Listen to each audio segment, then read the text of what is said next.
The storm had been coming for hours. You could feel it before it arrived. The air grew thick. The sky turned heavy, and even the birds stopped singing. I sat by the window, watching the clouds crawl over the horizon. Each flash of lightning painted the sky white for a heartbeat, then disappeared like heaven was speaking in code. It wasn't fear that I felt. It was something else.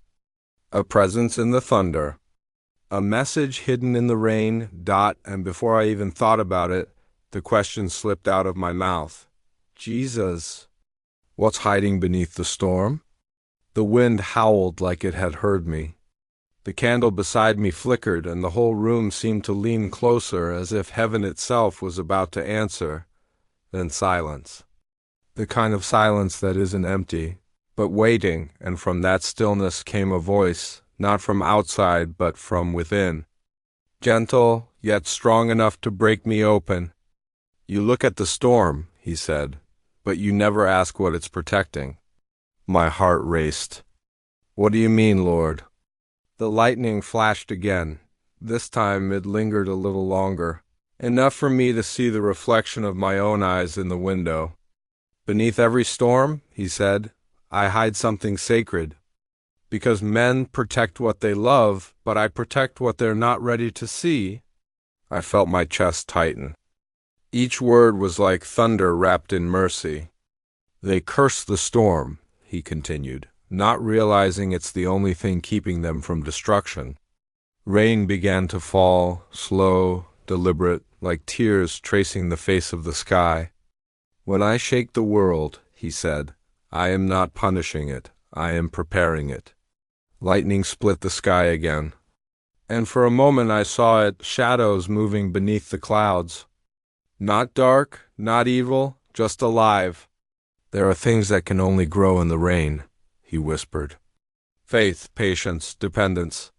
He paused, and in that pause I heard it, a heartbeat in the thunder. The storm reveals what comfort hides, he said. When the winds rise, masks fall. When the lightning strikes, truth is seen. The storm doesn't come to destroy you, it comes to expose what was already breaking. The words hit deep.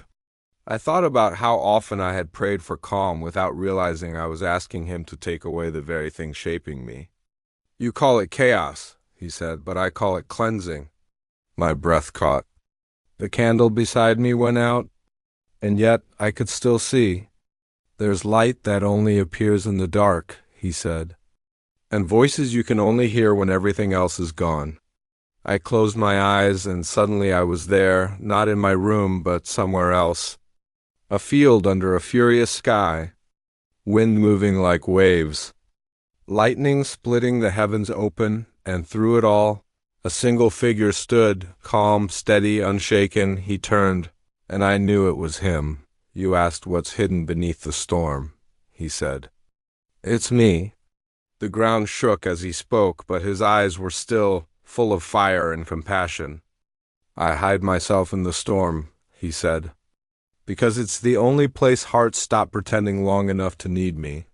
Tears blurred my vision. He kept speaking. When peace makes them forget me, storms make them remember. The sky flashed behind him, not anger, but light.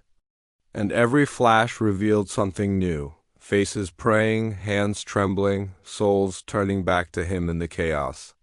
I use what they fear, he said. I use what they call destruction to rebuild them. He looked toward the horizon, and suddenly I saw cities shaking, oceans rising, people searching the sky for meaning. The world thinks the storm is my wrath, he said, but it's my warning, my mercy before silence. I fell to my knees in the vision. The rain was cold, but the ground beneath me pulsed with warmth. Every storm carries a message, he said, and those who listen will find safety not from it, but through it. I whispered, Lord, how do I listen when everything around me is breaking? He stepped closer. His face glowed softly, not blinding, but holy. Stop trying to survive it, he said. Start trying to see me in it. The wind died down. The lightning faded. And for a moment all I could hear was rain, gentle, slow, alive. "Tell them," he said, "that I am still in the storm, not as the destroyer, but as the deliverer." I blinked, and the vision was gone. Only the sound of real rain remained. Only the candle, newly lit, flickered beside me again. The storm outside had softened, but the one inside me had calmed completely, and I realized what he meant. Storms don't come to break us. They come to show us who's been holding us all along. If you're reading this right now, and your life feels like it's breaking apart, maybe it's not falling apart, maybe it's being rebuilt, type "I still trust him" in the comments. Because sometimes faith isn't about escaping the storm, it's about finding him beneath it. When the storm ended, the world didn't look the same. Everything was still, too still. The kind of stillness that feels like the air is trying to remember how to breathe again. I stepped outside.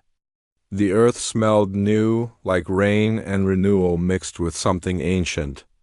The streets glistened under faint moonlight, and every droplet seemed alive. Whispering something I couldn't yet understand, I whispered, "Lord, the storm is over, but what happens now?" The silence didn't last long. His voice came again, low, steady, and near. "After every storm," he said, "the world divides between those who survived and those who changed."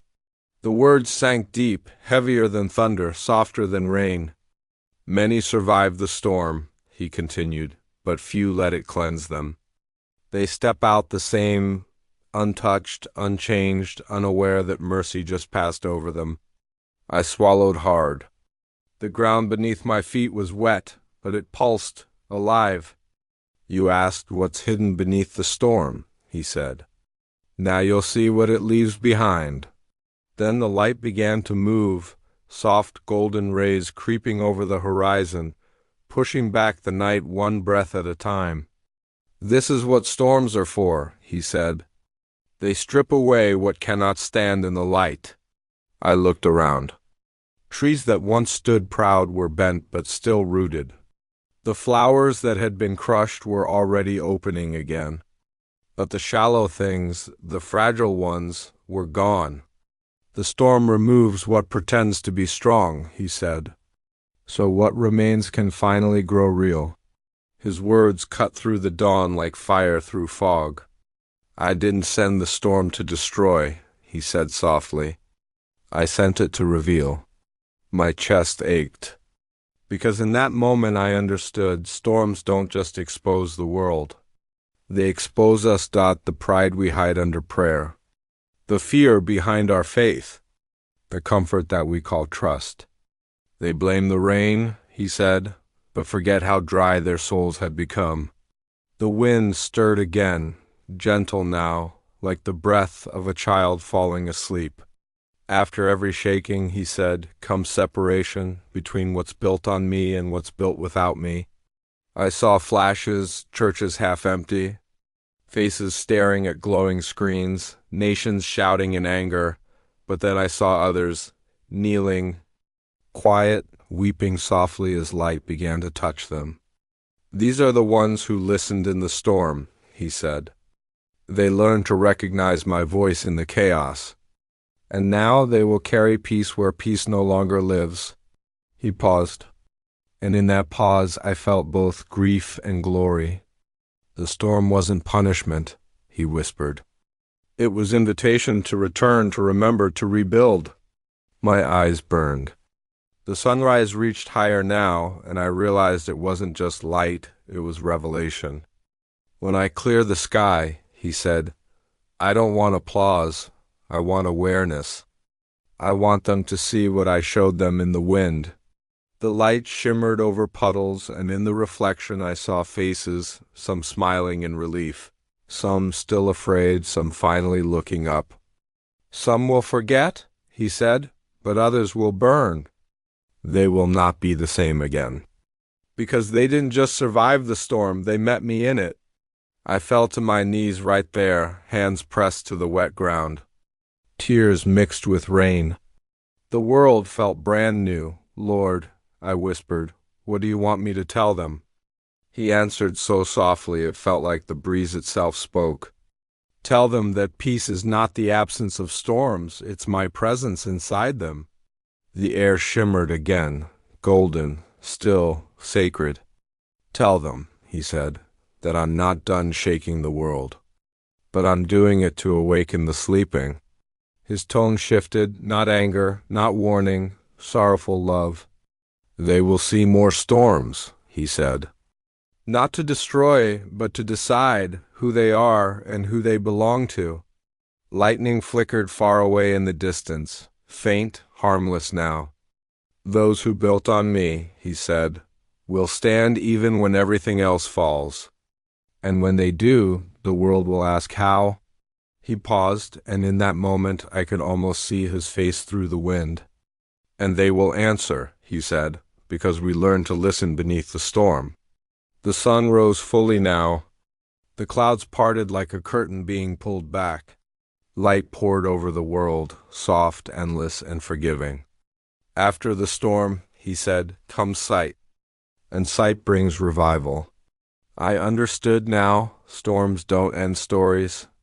They reveal beginnings. The ground was covered in light. The world had changed. And so if you're reading this, and you've just walked through something that nearly broke you, listen carefully. You didn't survive by accident. You survived because there's something sacred beneath your storm, right? I'm still standing in the comments. Because maybe your storm didn't come to end you. Maybe it came to reveal you.